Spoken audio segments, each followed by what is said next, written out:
Hello hello हाँ hello બોલો ભરતભાઈ જી ભનુભાઈ ચૌહાણ વાત કરું છું ભાઈ. હા ભનુભાઈ ચૌહાણ ક્યાંથી બોલો? ભનુભાઈ ચૌહાણ બોલું છું સુરતથી. જી બોલો બોલો સર. ભરતભાઈ એક તમારો વિડીયો જોયો એટલે મને એમ થયું ચાલો કે મારા ભાઈ હારે હું વાત કરી લઉં. જી જી બોલો. હવે ભરતભાઈ જે તમે જે કઈ વિડીયામાં કીધું કે આપણો સમાજનો જે ધંધો છે સવારે ઝાડુ મારી લેવાનું મંદિરની બહાર ઢોલ વગાડવાની, તો આ વસ્તુ આપણે કરશું તો શું થશે આપણી પરિસ્થિતિઓ? હજી આવતી મારી વાત તો સાંભળો. આવતીકાલનું પેપર આપણા માટે વાંચી થઈ જાય એ ખબર છે? આવતીકાલનું ગઈકાલનું પેપર હોય, હા, આવતીકાલ માટે વાંચી થઈ જાય તો નક્કી છે ને આપણે. તો હવે એ જે બન્યું છે એમાં એક દિવસ માટે આપણે મહોત્સવ બનાવવા માટે વાત કરી છે, અને કોઈને ધાક ધમકી, કોઈને જોર જબરી મિત્ર એવું નથી. ભરતભાઈ મને સાંભળો આપ ક્યાં રહ્યો છો? આપ ભરતભાઈ અમદાવાદ જમાલપુર. ઓકે અમદાવાદ. મારું કહેવાનો એ મિનિંગ છે, સાંભળો. આમાં શું થાય છે કે આપણા લોકોને તમને કહું કે આપણે બહાર કાઢવાની કરવી છે. આ વસ્તુ કરીએ તમને કહું તો આપણે તો વર્ષોથી મહેનત કરી છે. એક તો દબાયેલો કચડાયેલો વર્ગ છે આપણો, સાંભળજો બરાબર છે, વર્ષોથી. અને રહી ઝાડુની વાત, તો તમને કહું કે હમણાં સુરત, અમદાવાદ આ બધાને ખ્યાલ હોય તો આપણા જે સફાઈ કર્મચારીઓ છે જે છે ઓલા 4 કલાક વાળા રોજિંદા, તમને ખબર હોય તો બરાબર, 8 કલાક નોકરીઓ કરે, એ લોકોને કાયમિક પણ નથી કરતા અને આ લોકોને નોકરી પણ નથી મળતી. જો કે આ ઝાડુ તો હું તો મૂકવાની વાત કરું છું, બરાબર. તો આપણે તો ક્યાં ઝાડુની વાત કરવાની ભરતભાઈ હવે રહી? તમે જે વાત કરી ઝાડુની વાત, હવે આપણે સફાઈમાં જ રહેશું કે આપણે કઈ? હું તમને એમ કહું, શું નામ કીધું તમે? ભનુભાઈ ચૌહાણ. ચૌહાણ સાહેબ, ઘણા ગામડામાં અત્યારે આપણને ખબર છે કે વાંચીદાય કાઢવાનું બંધ થઈ ગયું ઘણી જગ્યાએ ગામડામાં. એ બાબા સાહેબની બદોલત.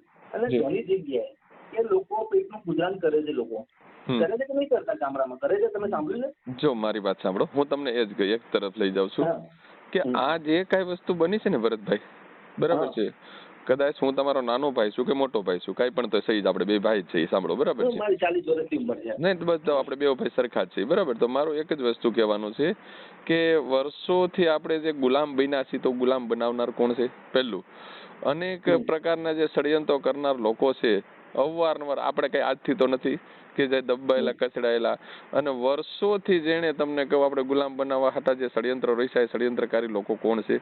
અને બીજું, ષડયંત્રકારી લોકોએ સમયે આપણે અલગ પ્રકારના નામો આપ્યા.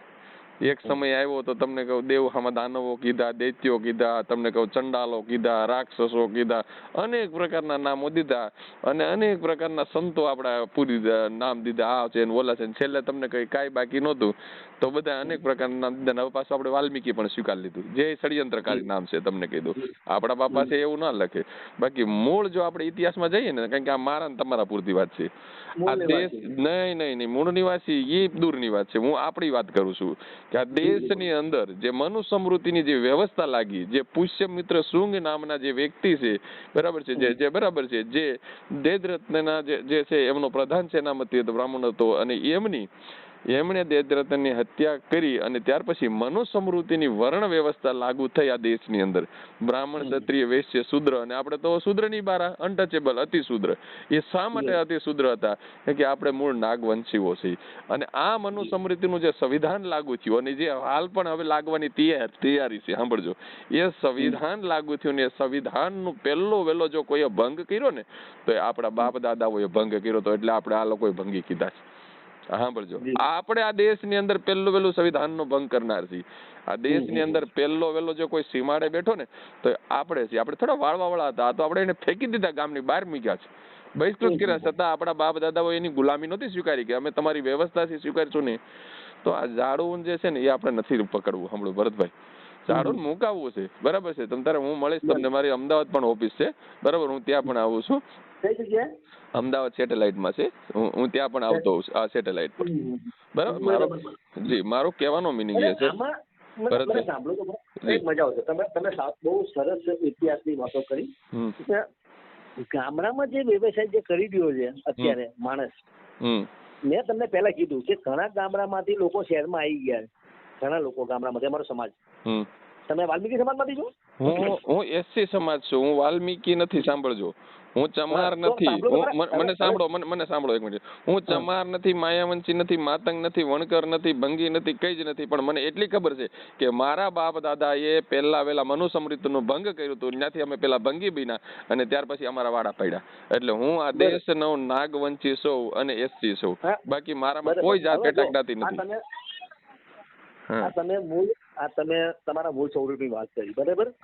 તમે આપણે બધા વાલ્મીકી, આ જાતિનું નામ વાલ્મીકી હતા જાય. નહીં, એ ષડયંત્રકારી શબ્દ છે, એ નહીં સ્વીકારીએ આપણે. એ ષડયંત્રકારી શબ્દ છે. સાંભળો તો ખરો. 4 વેદની અંદર અલગ અલગ નામથી આપણા જાતિને બોલાવવામાં આવે. એ જો છો સાંભળો, એ બધું છે ને તમને કહું, એ બધું ઉપજાવેલું છે. તમને કહું આપણા માટે, આપણા બાપ દાદા એનું ભંગ કરેલું છે. આપણા બાપ દાદા એ ભંગ કરેલી વસ્તુ છે. સરકાર મને સાંભળો તો ખરા, હું એ જ કહું છું કે બધું, ચલો આ બધું નાટક જ છે, હું માની લીધું છે બધું નાટક છે, પણ એની અંદર એક સત્ય એવું છે એની અંદર કે આપણી અંદર રહેલી શક્તિ છે એની તમને મને ભાન નથી. પેલો મુદ્દો એ છે. મને ભરતભાઈ એક જ વસ્તુ કહી દો, પછી આપણે બે ભાઈ હું તમને રૂબરૂ મળીશ ત્યાં અમદાવાદ, બરાબર? મને એટલું કયો મારે તો શું કરવા ખબર કે અમે રાત દિવસ ઘર બહાર મૂકીને મહેનત કરીએ છીએ અત્યારે, રાત દિવસ, કે અમારો સમાજ બહાર નીકળવો જોઈએ. સાંભળો, રાત દિવસ ઘરનો એટલે કેવું ખબર, 20 દિવસ કામ કરીને 10 દિવસ સમાજને આપીએ છીએ. શું કરવા ખબર કે મારો સમાજ જે છે એને અમારે ગમે એમ કરીને આપણે બહાર લાવવો છે, કે આ જે બરાબર. તો મારો તો એક જ વસ્તુ કહેવાય, મને એટલું કયો કે ભારતીય સંવિધાન લાગુ થયું 1950 ની અંદર, ત્યાંથી લઈને અત્યાર સુધીમાં અનુસૂચિત જાતિના, બરાબર, જે આપણે એસસી માં આવીએ છીએ, એ સમાજના કેટલા વ્યક્તિઓની હત્યાઓ થઈ છે. આ સાચું કે નહીં? આપણી પાસે આંકડો ખરા કોઈ? ના, એ આંકડો આપણી પાસે નથી. હત્યાઓ થઈ હોય કે ના થઈ આપણે એ સાંભળ્યું નથી મેં. ના, હત્યાઓ રોજની માટે આપણી હત્યાઓ થાય. સાંભળો. અચ્છા, શોષણ રીતે. જી જો, બીજા નંબરમાં આપણા અનેક વ્યક્તિઓ, આપણા અનેક બેની દીકરીઓની આપણા તમને કહું રેપ મર્ડરો ત્યાં થાય કે ના થાય? શા કારણે થાય? જાતિના લઈને. જી, આપણા અનેક ભાઈઓ, અહીંની એવી વ્યવસ્થા નથી જેના હિસાબે ગટરની અંદર ઉતરે ને ગટરોની અંદર એમના મૃત્યુ થાય છે. આ વસ્તુ તો સત્ય છે, બરાબર છે. જે શોષણ ભોગવવું પડે છે આપણે જ ભોગવવું પડે છે, બીજા કોઈ ભોગવ્યું? આ સંવિધાન લાગુ થયા પછી પણ આપણી બેનો દીકરીઓ તમને કહું સુરક્ષિત નથી. આપણી બેનો દીકરીઓને નિર્વસ્ત કરીને રોડ ઉપર ઢળવામાં આવે. મારી બેન મનીષા બેન ની હત્યા કરી અને તમને કહ્યું કે એમની લાશ છે એના મા બાપને ના આપવામાં આવે. મારી બેન કાજલ ની લાશ છે એ ત્યાં લીમડે લટકાવી દેવામાં આવે. તો આ તો કઈ હદની વાત છે. તો તમને કહું કે આપણે માટે કોઈ એટલે કોઈ જ નથી. ફક્ત ને ફક્ત આપણે તમને કહીએ કરીએ કે આ દેશની અંદર આપણે માણસ માનવામાં નથી આવતા, બરાબર છે. આપણે તો ક્યાંય નથી, ઘરના નહીં ઘાટના, આપણે કોઈએ સ્વીકાર્યા આજ દી સુધીમાં? કોઈ એક એવો સંપ્રદાય બતાવો કે જેને આપણને સ્વીકાર્યા હોય. આપણે તો માણસ જ નથી માનતા. આને કૂતરા, બલાલા, તમને કહું ગાયો, એ બધું એને માન્ય છે. તમને કહું ગાય ને માતા માની લે છે, બરાબર છે. બીજું બધું એને સ્વીકારશે. કૂતરા, બિલાડા, દેડકા એ બધું સ્વીકારશે. એ પાણી પી શકે ને, એ તળાવમાં આપણે પાણી ના પી શકતા. આવી હાલતની અંદર આપણા બાપ દાદાઓએ આવી વેદનાઓ વેઠી છે. અને એ જ વેદનાઓ જે છે ને, એ જ વેદ નહીં પણ વેદનાઓ આપણા માવતરોએ વેઠી છે. તો એ વેદનામાંથી માંડ અનેક મહામાનવો છે ને, આપણા અનેક મહાપુરુષોએ બલિદાન આપ્યા ને, ત્યારે આપણે કંઈક આજે બોલતા થયા છીએ. અને ફરીથી તમને કહું, ફરીથી વ્યવસ્થા ક્યાંક ને ક્યાંક લાગુ થવા જઈ રહી છે. ફરીથી વ્યવસ્થા લાગુ થવા જઈ રહી છે. તો પ્લીઝ આ બધું જે છે ને, આ ઝાડુ મારવાનું ના તે શા માટે? આપણે આપણા દીકરાઓનું કલેક્ટર બનાવવા છે. આપણે આપણા દીકરા, આપણી ભાગીદારી છે આ દેશની અંદર. હું તમને પ્રથમ એવું બોલી દઉં છું, પણ તમે સમજતા નથી.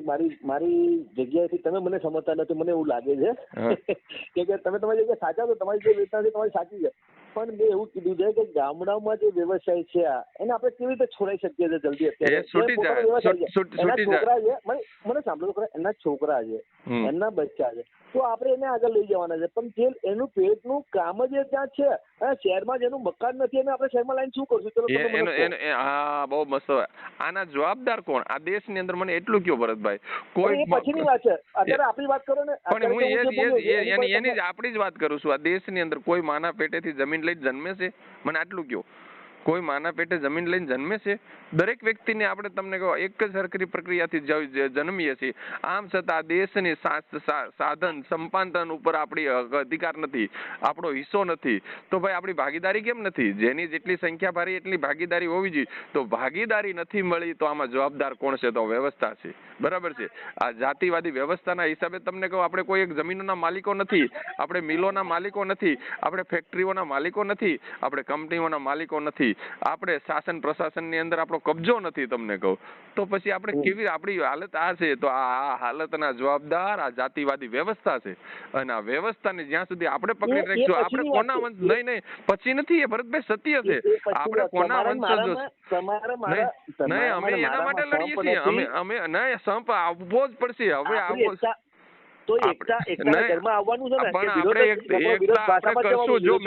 તમે મને પૂછ્યું તો મેં શું કીધું? હું કોઈ જ નથી, હું ફક્ત ને ફક્ત એસસી સૌ. બરાબર છે. આ માટે એકતા આપણે કરવી જ પડશે. અને હું નથી ઈચ્છતો કે હવે મારા ભાઈઓ છે એના ખૂન થાય, મારી બહેનો છે એની હત્યાઓ થાય. બરાબર. હવે અમારે જાડું નથી જોતું, એ વસ્તુ કરાવવાની. સાંભળો બરાબર. એટલે પ્લીઝ મારું એક તમને રિક્વેસ્ટ છે કે તમે જે આ વિડીયો બનાવ્યો ને એનાથી સમાજની અંદર ખૂબ ગલત સંદેશો ગયો છે. આ તમને એ પણ કહી દઉં, ખૂબ ગલત સંદેશો કેવો થયો છે ખબર? કે બીજા લોકો એવું આપણી સિવાય ને બીજા લોકો પણ વિચારે કે જો આ લોકોએ શું વિચાર્યું એમ, અને આપણા લોકો પણ શું વિચારશે એમ. એટલે મારું આ વસ્તુ તમે છે ને, તમને ભલે આપણે મળશું, રૂબરૂ હું મળીશ તમને, પણ આપણે કોના વંશજો છે જેણે આ દેશની અંદર પહેલે વેલી મનુસ્મૃતિનો ભંગ કર્યો, એના વંશજો છે. આપણે વાલ્મીકીના વંશજો નથી, એ વિચારો. બરાબર છે. હા, એટલે તમે છે ને આ ખરેખર આ બાબતથી થોડુંક અભ્યાસ કરો કે આપણે આ જે ઝાડુ છે હવે મુકાવા બાબતથી આપણે કેમ આગળ વધવું એ વિચારીએ. ના 100%. ઓકે, ચાલો. Okay, bye. મળ્યા.